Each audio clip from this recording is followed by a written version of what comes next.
I feel really like very bad. Let me be honest, very bad. When I'm in a department where I cannot add much value to this government. What is said that can be done in the county governments of Kenya to ensure that any successive administration respects the professionals that they find or the technical officers that are found in particular delivery units within the county government establishments, so that we can stabilize. And this institutional memory can be used to build more into the achievements of the incoming regime, instead of scattering everything and everything starts from the scratch.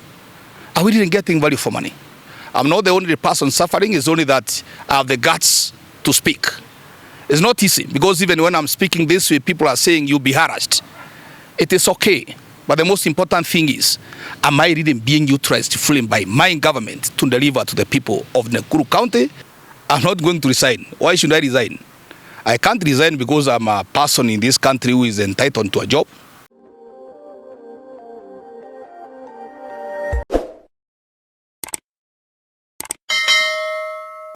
My name is Kiogora Murithi, working as Director of Social Services in the County Government of Nakuru. I've been a Director of Social Services in the department since 1st of December 2022. Before then, I served as a Substantive Director of Environment, Energy and Natural Resources in Nakuru County since 28th of June 2014, which is a position that I was interviewed for and hired by the County Public Service Board, Nakuru. In the year 2019, I was hired as the Chief Officer in charge of Environment, Energy, Natural Resources and Climate Change, a position I held up to 30th of November 2022, when my contract was terminated prematurely. And on the same date, I was deployed as a Substantive Director of Environment, Energy and Natural Resources, to quote, where my technical know-how and experience was required. Same date, 30th of November 2022, through a posting order, I was discharged from the Environment Department to Social Services, where I'm currently stationed. I have, the reason why I'm calling for, or I'm speaking to you today, is because of the concern of the transfer and deployment to areas where specifically I am not competent in. For instance, when I was hired as a staff of this county government, I strongly believed that my experience and my technical expertise in the area of environment, natural resources, energy, climate change would push this county to the next level. This is because I hold bachelor's degree in natural resources management, master's degree in natural resources management from Egerton University. I hold a diploma in environmental governance from the University of Roskilde, Technical University of Denmark, Copenhagen University, certificate in green and circular economy from Copenhagen University, among so many other trainings that have been taken through by this government so that they can offer quality service to the members or other citizens of this great county.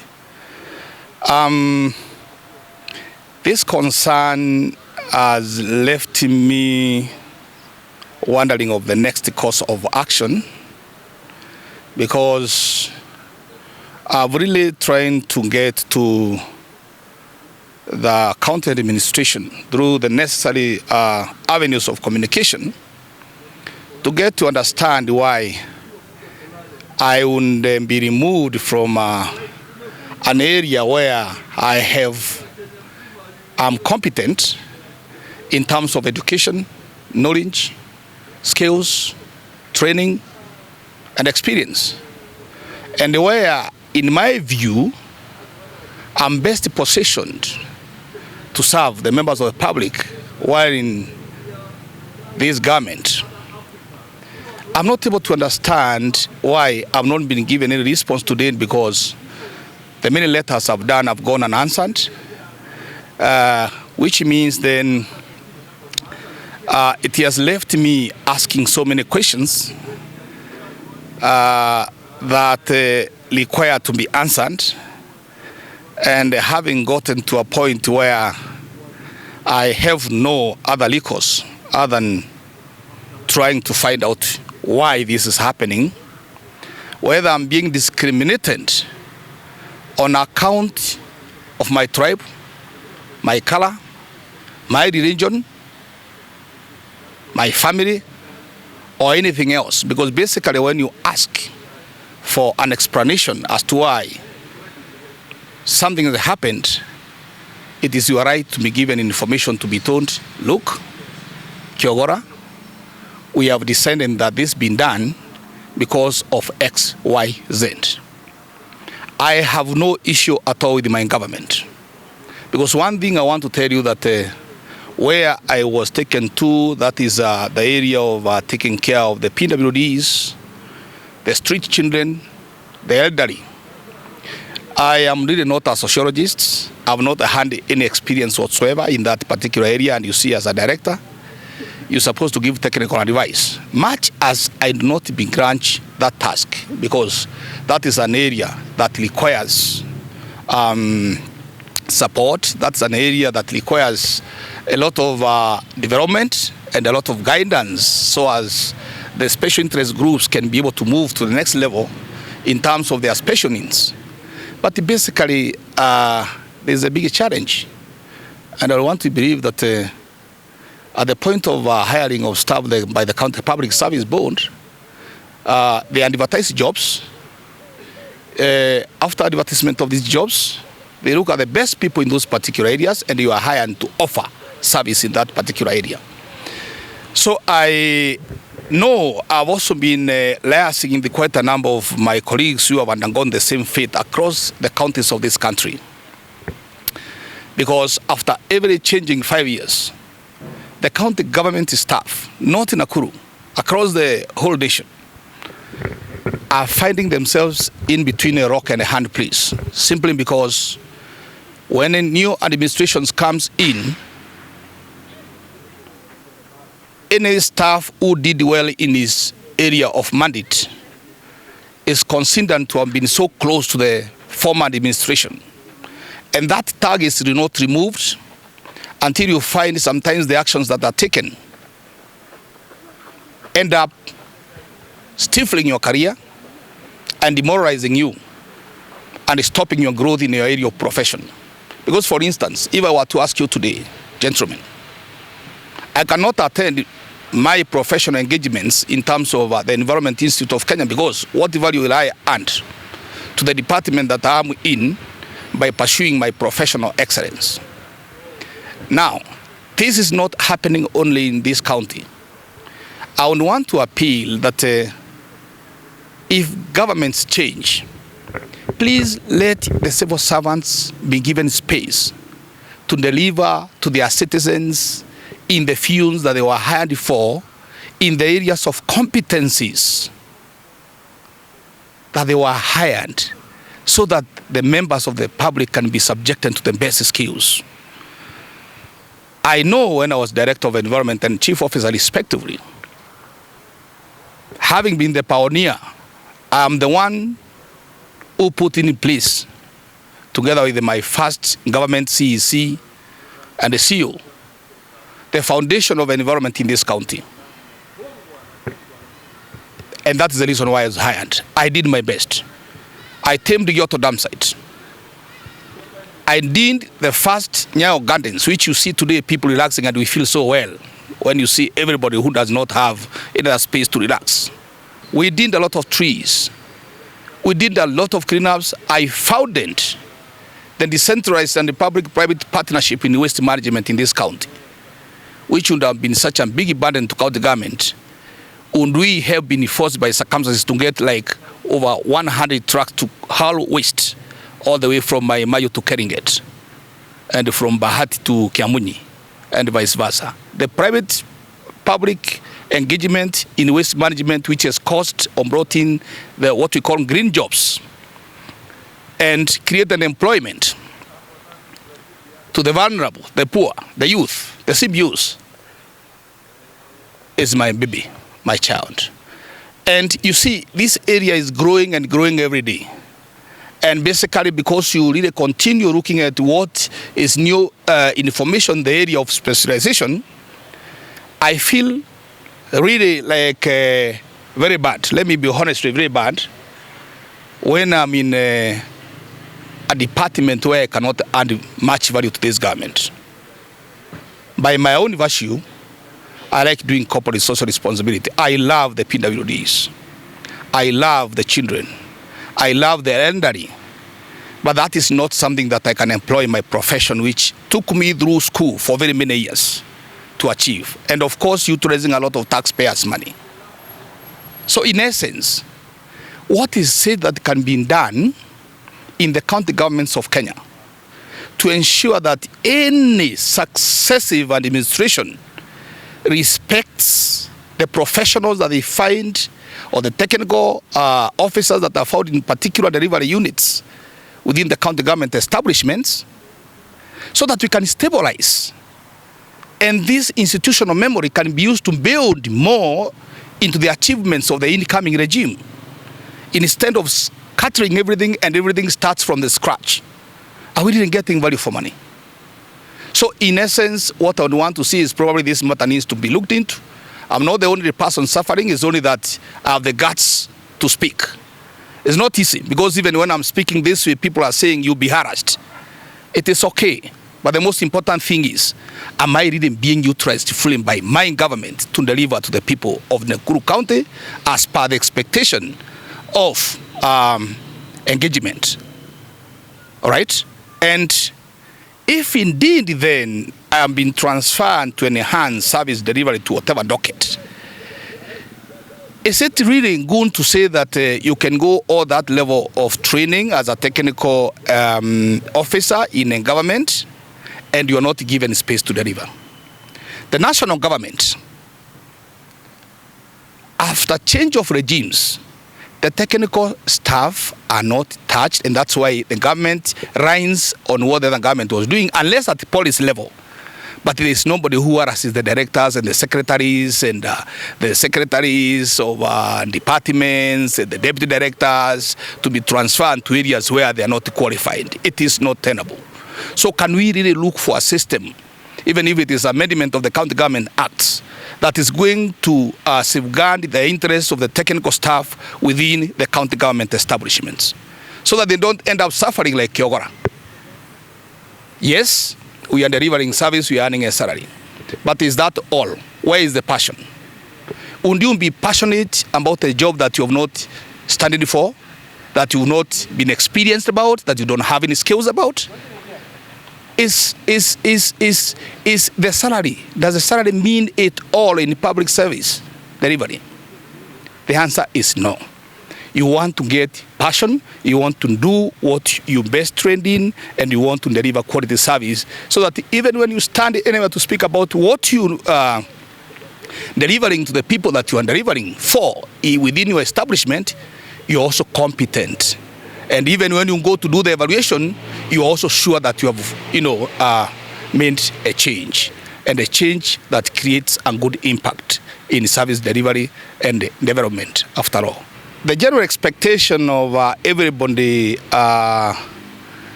is thinking that I'm dissatisfied. Yes, true, it is, I am dissatisfied. Because indeed, I know I'm not utilizing the best of my ability, and I'm not utilizing all the skills that I've trained in to deliver to this space in this county. But I am hoping that the consultations will still go on to place people in their right delivery units, right delivery sectors. I'm not going to resign. Why should I resign? I can't resign because I'm a person in this country who is entitled to a job. And much as also doing my best, trying to learn from those who are in the departments to give me a layman perspective of how to serve in an area that I'm not trained in.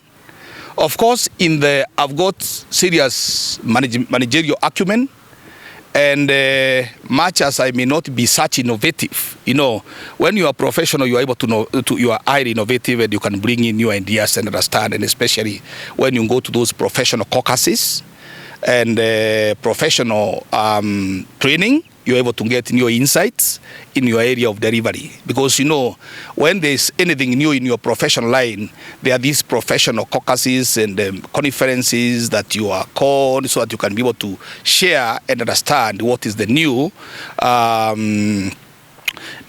dynamics, or the dynamics that are coming into your sector. So I'm trying to learn from my colleagues very humbly. I've decided to become a student of social services, or sociology for that matter. And I will be doing my job to the best of my ability, despite the frustration that you feel because you cannot grow in the career, neither can you share with your professional colleagues in an area that you have not trained in, you're not a member of a professional body. Neither can you be able to stand with authority and speak to issues in that sector, much as you have gone to school. All right? So as a matter of fact, it feels bad. And I don't think that is the spirit of engagement of professionals within the county's establishment. This needs to be seriously rethought. If it cannot be rethought at the county level, I think it's Senate, as the oversight body that oversees devolution, needed to look at how county government staff are handled on change of regimes, because that actually stifles development. It instills fear, it instills mistrusts, and I can tell you when that happens, and the environmental atmosphere or the working environment is a little bit brings mistrust in working environment, then your guess is as good as mine in terms of service delivery. Let's work in a free country where everybody is free to air his concerns without fear, so that let's match skills with the jobs. And how else then do we expect to raise these county governments to expect that they think they are fully devolved function if we do not look at it that way? I'm calling upon those who are concerned to take up this matter seriously, because devolution will never grow with this kind of attitude by our administrations and change of regimes. You see, when you are in government, the expectation is that you are loyal to the government of the day. All civil servants are loyal to the government of the day. That is not negotiable. So why would you be punished for being loyal to the government of the day? You also expect them to be loyal to the other government, be loyal to the other one. So how many times will you be punished in your lifetime? Do you then quit the county governments? If professionals quit government, which are also equal governments, like the national government, then what kind of service are we expecting going forward? If you are expecting that every time when a new government comes in power, you have to be caned, pushed, shoved, and thrown under the bus. Anyway, I think that's a story for another day. But I'm calling off all these organs that could be in a position of sorting out this matter to help not only me. I'm only one among many. Go all the way from Siaya to Meru County, to Mombasa, to Kisumu. The story is the same. I've worked with the county government now. This is my third regime. I've worked with the first regime, second regime, third regime. And I can tell you that I've talked to directors across the board and other staff. And I'm not the only one who is in this position. Let's look at ways and means of